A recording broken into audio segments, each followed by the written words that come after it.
उनको कोई कष्ट हुआ मेरे बोलने से, मेरी बात करने से या कोई शब्दों से, तो मैं खेद प्रकट करता हूं। धन्यवाद।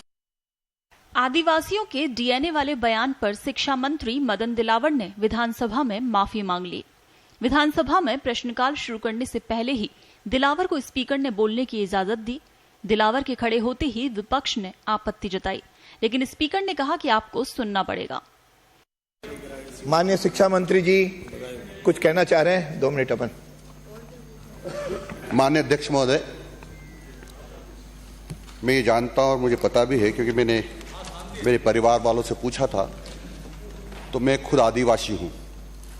क्योंकि मेरे पिताजी शाहबाद के शहरी क्षेत्र में, मेरे दादाजी वगैरह सब सीताबाड़ी के जंगलों में निवास करते थे, वहीं उनका मकान था।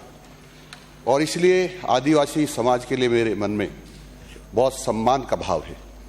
मैं ये भी जानता हूं कि महाराणा प्रताप जी स्वतंत्रता बरकरार रखने के लिए लड़ाई लड़ी अकबर से, तो आदिवासियों ने ही उनका सहयोग किया और उनके साथ देने से उनको सफलता प्राप्त हुई।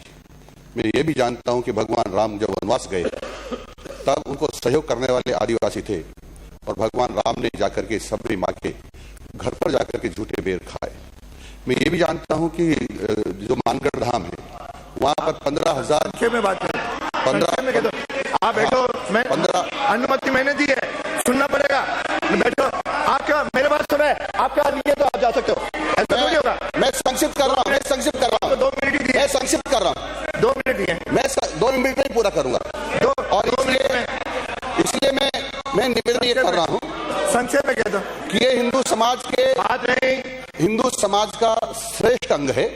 इनके बारे में नकारात्मक भाव रखना मैं नहीं मानता हूं, और इसलिए मैं विपक्ष को या किसी आदिवासी बंधु को जो मेरी जाति के हैं, उनको कोई कष्ट हुआ मेरे बोलने से, मेरी बात करने से या कोई शब्दों से, तो मैं खेद प्रकट करता हूं। धन्यवाद।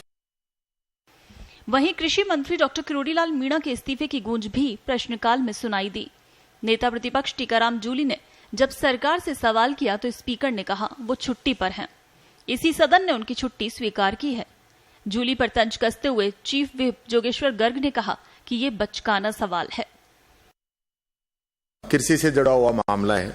मैं तो ये पूछना चाहता हूं, क्या सरकार कृषि मंत्री जी ने जो इस्तीफा दिया है उसको स्वीकार करने का विचार रखती है? छुट्टी पे है वो, छुट्टी बैठिए। श्री अगला प्रश्न श्री हरि सिंह रावत।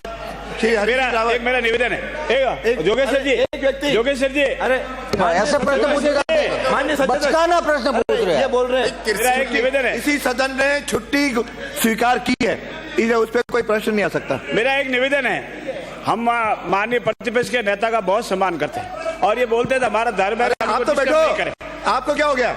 मैंने हम इनको डिस्टर्ब नहीं करा, ये हमारा फर्ज है। लेकिन प्रतिपक्ष के नेता भी जरूरी हो तो ही बोले, हर बार बोले तो फिर उनका वो सम्मान हमसे रह नहीं पाता है। और हमके सम्मान नहीं गए, क्या ये गड़बड़ क्यों हुई है? सदन में बिजली के मुद्दे पर जमकर हंगामा हुआ।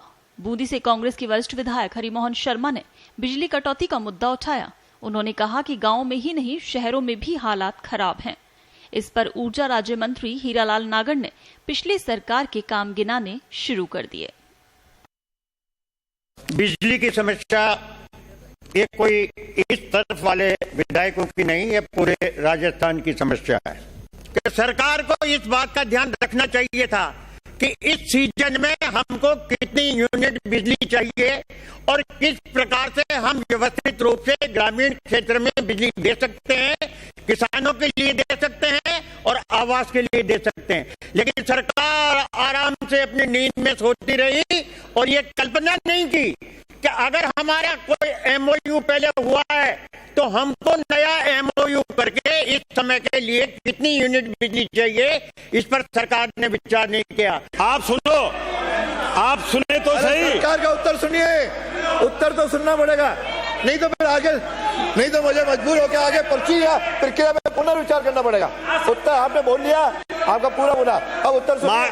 माननीय अध्यक्ष महोदय, इनके सरकार के समय अप्रैल 2019 में पीएलएफ का 49.82%, हमारी सरकार के समय अप्रैल 2024 में 73.96% का हमारा पीएलएफ रहा है, 73.76%। आपके समय मई 2019 में 58.89% रहा था, हमारे टाइम मई में 71.98% PLF रहा है हमारा।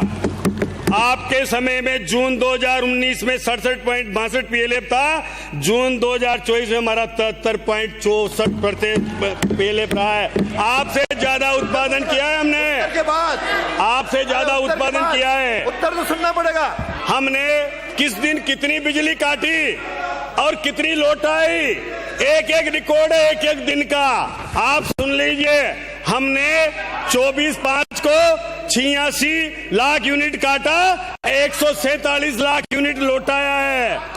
अरे ये आपके बैंकिंग की वजह से हुआ है। क्यों नहीं देंगे?